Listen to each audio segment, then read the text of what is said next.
Tuna watu wanapotea kila siku. Kwani tusiwache polisi wafanye kazi ya kutafuta watu wanaopotea? Tunaenda kuwapa wakuu wa wilaya. Wakuu wa wilaya tupewe mimi na wewe, sio polisi. Kina Mdude hao wamepotea. Sijui kina nani sijui huyu Ben Sanane wamepotea. Mwandishi mwenzenu wa Zoligwanda kapotea. Mwana CCM mwenzenu yule wa wapi yule mwenzao wa kule Kigoma kule Simon Kanguye kapotea. Sasa mtu anayeenda mwenye taaluma ya Watanzania wenzangu, nimekuwa nikifuatilia kwa makini na ukaribu sana mambo yanayoendelea hapa nchini kwetu. Hebu tusikilize kwa pamoja. Jeshi la polisi halipaswi kwa tawi la chama chochote cha siasa, na hiyo ni kwa mujibu wa hata katiba iliyoko leo. Ukienda ukasoma ibara ya 147 hiyo ibara ndogo ya 4 nadhani kama sijakosea, ya 4 au ya 3, imesema ni marufuku kwa mwanajeshi kujiunga na chama chochote kile cha nini, cha siasa. Na ndio iko hivyo hadi sasa. Nisikilize sasa, nisikilize. Tumeona askari polisi wengi wa vyeo vya juu waandamizi, kwa mfano IGP, makamishna hawa ma-RPC, wanapotekeleza majukumu yao, baadhi yao wanakuwa wanatenda na kutamka maneno ya kisiasa yanayokisaidia Chama cha Mapinduzi, na kesho kutwa wakishastaafu wanaenda kuwa sehemu ya Chama cha Mapinduzi. Unajiuliza lini walijiunga na hicho chama mpaka wakafikia hatua ya kuaminiwa kushika hizo nyadhifa kubwa ndani ya chama? Sio kama unanielewa. Tunaye aliyewahi kuwa RPC kwa mikoa mbalimbali. Mwanza, ambako wakati mimi najiunga na jeshi la polisi ndio nilipitia huko Mwanza. Akaenda Mtwara, anaitwa sasa hivi ni marehemu Zelote Steven. Alikuwa mwenyekiti wa CCM, amekufa mwenyekiti wa CCM. Mwenyekiti wa CCM mkoa wa Arusha. Unajua ujumbe unaotumwa? Huo ujumbe unatumwa kwa mapolisi ma-RPC ambao bado wapo. Sikilizeni, acheni ujinga, kisaidieni chama hichi. Mkishastaafu si mtakuwa kijiweni. Nisikilize. Unaacha maneno. Maneno yangu, yani maneno yangu mimi ndio nakwambia. Si umeniita unioji? Sio ya kwako, ni ya kwangu. Kwa hiyo hiyo ni tafsiri yako sasa. Si mimi ndio umeniita. Kwani mimi naongea tafsiri ya mtu gani hapa? Ndio nakwambia sasa. Kwa tafsiri yangu, hiyo ndio ujumbe unaotumwa kwamba tendeni vizuri, mkimaliza kuna ajira huku. Mimi naongea maoni yangu, sio ya kwako. Na wewe kama unaona ya kwako, kuna ajira kwenye chama. Si wameajiriwa? Kwani na Zelote hakuwa mwenyekiti wa CCM wa mkoa wa Arusha? Hakuwahi kuwa RPC? Hakuwahi kuwa kamishna msaidizi mwandamizi wa polisi? Sasa hapo nakosea nini? Lakini yeye ni maisha yake binafsi baada ya kustaafu. Naam, maisha yake binafsi baada ya kustaafu. Ndio maana nasema katiba hii yani inajilinda. Ilikuwa inajua haya, utaita conflict of interest. Kuna watu mpaka leo hii hawajastaafu bado ni makada wa Chama cha Mapinduzi. Nikutajie sasa. Kuna mtu mmoja ni mkuu wa wilaya nadhani Kagera huko, anaitwa Advera Senso. Aliwahi kuwa msemaji wa jeshi la polisi nchini, ni kamishna msaidizi wa polisi, ni mkuu wa wilaya. Katiba ya Chama cha Mapinduzi nadhani ibara ya 74 kama sijakosea, ibara ya 74 ya katiba ya Chama cha Mapinduzi inasema mkuu wa wilaya ni mjumbe wa kamati ya siasa wa wilaya. Mjumbe wa kamati ya siasa wa wilaya. Mpaka anastaafu juzi aliyewahi kuwa mkuu wa mkoa wa Kigoma, sasa hivi ni mbunge wa Busekelo, Tobias Mdengenyi. Alikuwa mkuu wa Kigoma. Katiba ya Chama cha Mapinduzi ibara hiyo ya 77 nadhani inasema hivi: mkuu wa mkoa ni mjumbe wa kamati ya siasa ya Chama cha Mapinduzi katika mkoa ambao anauongoza. Wana CCM watakuja kunijibu hivi, hiyo ibara imeandikwa hivi, mkuu wa mkoa anayetokana na Chama cha Mapinduzi. Sasa kwani kuna mkuu wa mkoa ambaye sio wa Chama cha Mapinduzi? Wapo. Naam, wapo wanateuliwaga. Mfano Anaungwila kuna wakati aliteuliwa marehemu hivi sasa. Baadaye alivamia kule aliendelea, lakini aliendelea baada ya kuwa CCM. Kuna wanajeshi wanateuliwa kwa mikoa. Hebu ngoja mwandishi taratibu pita. Wewe umeniita kunihoji. Ni kweli, sasa mimi nataka tujenge hoja sisi kwa pamoja. Kwamba ili tujenge hoja ya uelewa. Wewe si mtaalamu wa sheria, tujenge hoja ya uelewa. Kwamba tunafahamu kuna maafisa wa vyombo vya ulinzi na usalama. Sio tu polisi, even wanajeshi na nini. Mpaka sasa hivi sisi tunazungumza, tuna wanajeshi ambao ni wakuu wa wilaya na wakuu wa mikoa. Mkuu wa mkoa wa Mtwara ni kanali wa jeshi. Mkuu wa mkoa wa Ruvuma ni brigedia jenerali wa jeshi. Ukienda kule Mara kule mkuu wa mkoa ni kanali wa jeshi. Tuna wakuu wa mikoa sasa hivi ni makamishi, wa level za juu kabisa, IGP mstaafu na balozi. Mkuu wa mkoa wa Kigoma. Hao ni aina ya watu ambao kimsingi wametumikia vyombo vya ulinzi na usalama, lakini hawajaenda kama wana CCM. Nisikilize sasa. Serikali iliyoko madarakani ni serikali ya Chama cha Mapinduzi, na yenyewe inadai inatekeleza ilani ya Chama cha Mapinduzi kuwaletea watu maendeleo, kwa sababu CCM ndio imechaguliwa na wananchi kushika hiyo dhamana kwa wao wanavyoamini. Unataka kukataa kwamba mkuu wa mkoa, wakuu wa mikoa au uliowataja wanajeshi hawaendi kwenye vikao vya CCM vya mkoa au vya wilaya? Unataka kukataa? Nikupe ushahidi wa picha.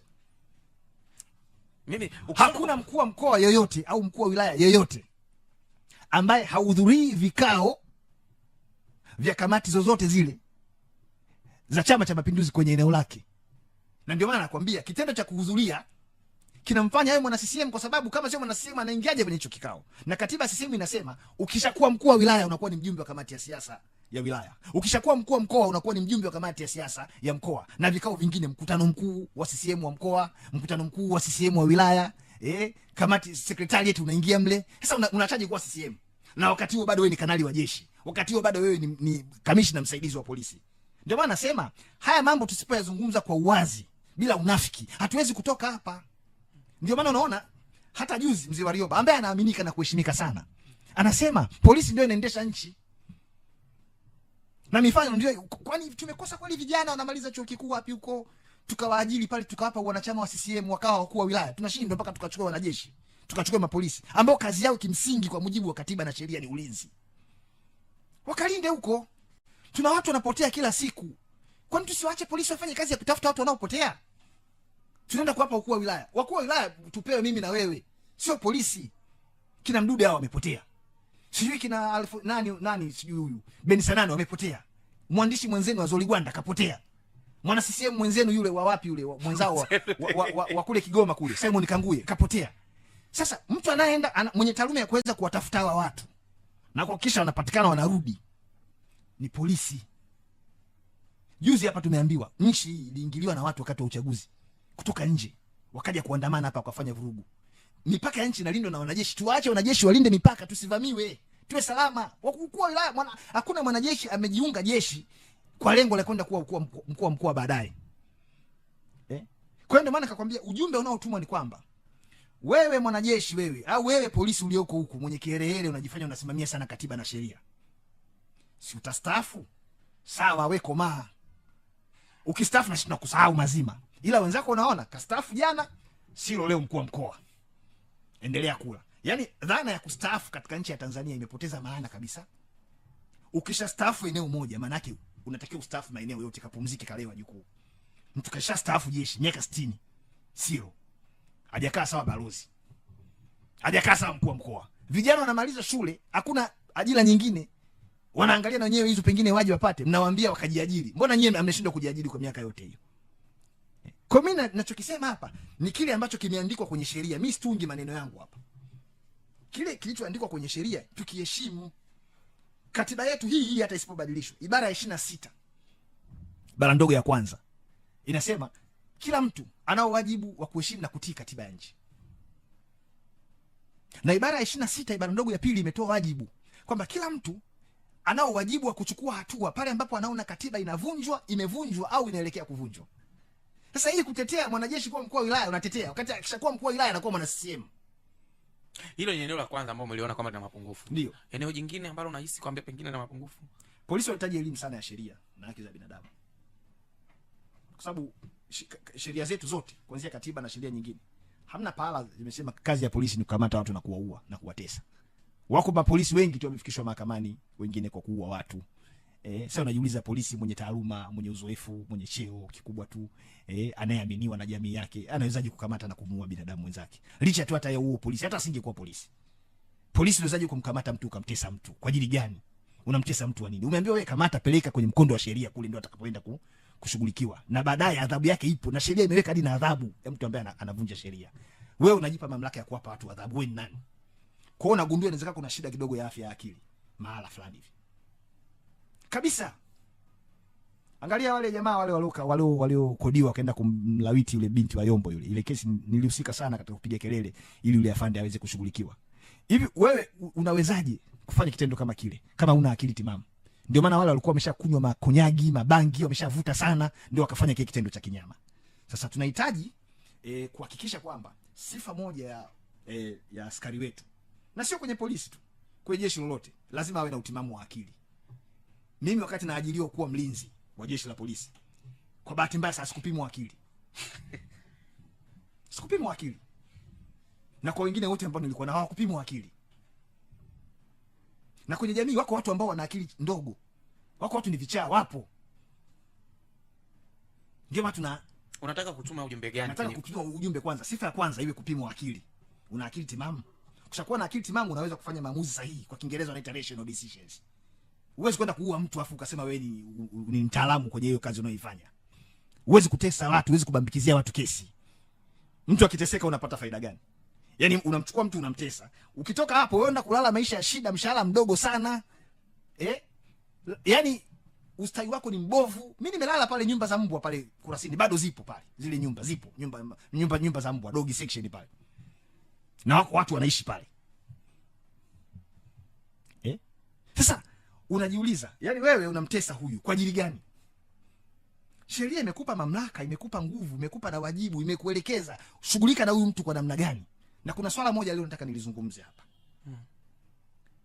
Umeshawahi kusikia makamanda wa polisi wa mikoa mbalimbali wanapozungumza wanasema jeshi la polisi kwa kushirikiana na vyombo vingine vya ulinzi na usalama. Ni ubatili mtupu hiyo kauli.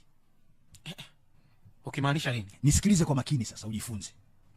Kila jeshi kwa mujibu wa katiba na sheria limeanzishwa kwa mujibu wa majukumu maalum. Na hakuna mahala kwenye katiba na sheria jeshi lingine limeambiwa likafanye kazi inayofanywa na polisi. Ndio maana chuo cha polisi ni tofauti kabisa na chuo cha kijeshi Monduli kwa maana ya mitaala na mafunzo yanayotolewa. Kwa hiyo ukisikia polisi wanasema waliwashirikisha na vyombo vingine ambavyo havina taaluma ya upolisi wakafanye kazi ya upolisi, ndio haya mambo unasikia sasa. Si mara nyingi nisikilize la idhani. Nataka watu waelewe. Mimi wewe usiponielewa shauri yako, nataka watu waelewe. Sawa, mimi tunazungumza kwa ajili ya watu. Iko hivi. Ukisoma katiba, majeshi yote yameanzishwa kwa mujibu wa katiba. Na kila jeshi baadaye specifically likaja kupewa majukumu yake. Jeshi la ulinzi kazi yao kukamata wavamizi kwenye mipaka, ndio kazi yao. Hawana taaluma ya kujua huyu mtu anaibaje simu. Na akishaiba tukishamkamata tumfanyaje? Wao hawajui. Unapolichukua jeshi la ulinzi la wananchi wa Tanzania mshirikiane kwenda kutafuta wezi Kariakoo au watu walioandamana, unafanya makosa kwa sababu huyu hana hiyo taaluma, hajasomea hiyo, hakupita CCP. Kwa hiyo anapoenda kumisbehave, lawama zinakwenda kwa jeshi la polisi. Na wanastahili hizo lawama kwa sababu ni wao ndio wanawashirikisha. Kamuulize Kamanda Muliro pale, hivi hiyo operation unaosema ulishirikiana na vyombo vingine vya ulinzi na usalama, ulitumia sheria gani? Ulitumia sheria gani kushirikisha hivyo vyombo vingine kwenye hiyo operation ya kwenda kutafuta wezi, vibaka wanaosumbua mitaani? Ulitumia sheria gani? Kwa sababu serikali mamlaka yake yote hapo kwa mujibu wa sheria. Nje ya sheria hayo ni mambo yako binafsi tu. Huwezi kuchukua usalama wa taifa ukawaingiza kwenye operation za kipolisi, hawajui hiyo kazi. Wao wana mambo yao mengine kabisa, umesomea. Huwezi kuchukua uhamiaji, wenyewe wamesomea mambo ya passport, wageni pale wanaokuja, wao kawaingiza kwenye operation za kukamata wezi, kuzuia waandamanaji na vitu kama hivyo. Kwa hiyo kupitia kipindi hiki naomba nitoe wito wanaonisikiliza na wanaohusika. Tabia ya kushirikisha vyombo vya ulinzi na usalama kwenye majukumu ambayo yanalihusu jeshi fulani husika ni kosa, waache. Kama jeshi la polisi halijitoshelezi kirasilimali watu, waongeze askari. Kazi ya jeshi la polisi ni kulinda raia na mali zao, na hii kazi anapewa polisi, apewi mwanajeshi. Mapungufu, matatizo yote tunayoyaona katika mahusiano kati ya jeshi la polisi na wananchi yanasababishwa pia na sababu hii ambayo ninaitaja. Imekuwa ni fashion kabisa kumsikia kamanda wa polisi anajigamba kabisa, tumefanikiwa kuwakamata hao wezi kwa ushirikiano tuliopewa pamoja na vyombo vingine vya ulinzi na usalama.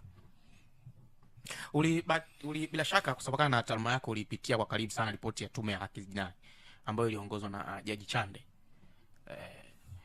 Ilisema nini kuhusu ustawi ama mustakabali wa jeshi la polisi kwa faida ya wale ambao wanatufuatilia? Ile ilitoa mapendekezo kabisa kwamba kimuundo lazima ibadilike. Na unaposema kimuundo, maana yake ni kwamba ule muundo uliopo ni muundo ambao haukidhi matakwa na matarajio ya wakati tulionao. Liundwe upya. Yaani huwezi hata kulifanyia mabadiliko madogo madogo, haiwezi kukidhi.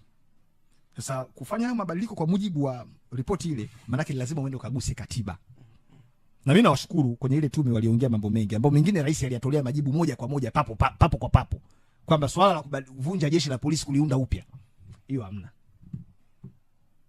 Ripoti isema livunjwe liundwe upya. Yeye akasema mimi siwezi kulivunja.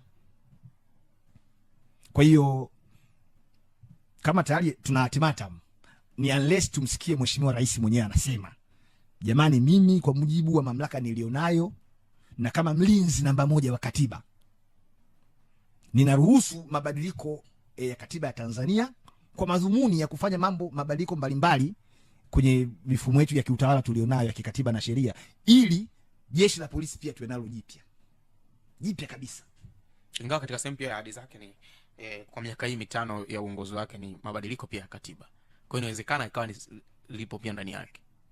Moja kati ya mambo ambayo tunakosea sana ni kudhani kwamba katiba ni utashi wa rais. Yaani ni mali ya rais, akitaka ndio inabadilika na asipotaka haibadiliki. Na swala la ahadi kwamba tunataka tutoe sifa kwenye hiyo ahadi. Unajua kwenye ilani ya CCM mwaka huu kwenye uchaguzi katiba mpya ni moja kati ya ahadi kwenye ilani. Of course, yeah. Sasa ahadi ni jambo moja. Na CCM ni ile ile. CCM ni ile ile. Ndio maana Rais Magufuli alivyochaguliwa tu watu wakaanza katiba, akasema jamani, yale mambo ya katiba mimi kuna maana nilisema mimi na mambo ya katiba mimi. Lakini hata leo Mheshimiwa Rais amesema watu hawataki kuelewa tu. Katiba ni kijitabu tu. Katiba ya nini nataka? Kwa kuna misimamo fulani ambayo inatolewa na viongozi waandamizi wa CCM inatuchanganya, yani kujua hasa hivi CCM inataka nini kuhusu katiba. Kikwete kaunda bunge mpaka tume ya katiba mpaka na bunge la katiba. Magufuli kaja chama hicho kimoja. So chama tofauti. Hicho chama kimoja. Kaja Magufuli kasema hiyo mimi hapana hiyo bwana. Na hawa wanatokana na chama, wanatakiwa watimize malengo ya chama. Lakini akija mmoja sema kitabu hichi ni kitabu bwana. Katiba ni kijitabu. Na tungekuwa sisi kweli tunajua kuheshimu katiba, mbona tuheshimu vitabu vya dini zetu? Mheshimiwa Rais Samia anasema watu hawataki kujifunza kumuelewa. Na ni mkweli, yeye anaweka vitu vimenyoka hivi. Katiba ni kitabu tu. Na maana nasema Peter, hoja si inaweza kawa ni tafsiri ya kile yeye anachokizungumza na wewe unapopokea. Ndio. Binafsi. Wewe ulivyozungumza hivyo ulimuelewaje? Nimemuelewa kwamba katiba ni kitabu. Huwezi ndio umemuelewaje? Yani sio nakwambia sasa. Huwezi kuheshimu katiba wakati Biblia yenyewe huiheshimu. Qur'ani yenyewe huiheshimu. Kwa hiyo tusianze kusumbuana hapa kwamba siheshimu katiba. Tuheshimu kwanza Biblia na Qur'ani. Ndio nilivyomuelewa. Na ndio alitaka mimi nimuelewe hivyo. Ndio maana akatoa mifano kwenye Biblia na Qur'ani. Ndio nilivyomuelewa hivyo. Labda yeye aje aniambie sasa kwamba ni mimi nimemuelewa vibaya. Kwa sababu hiyo kauli hujaitoa wewe. Kaitoa yeye. Lakini tafsiri mtu yote anaweza katafsiri. Sawa, ni mimi na mimi sina haki ya kutafsiri nilivyoelewa.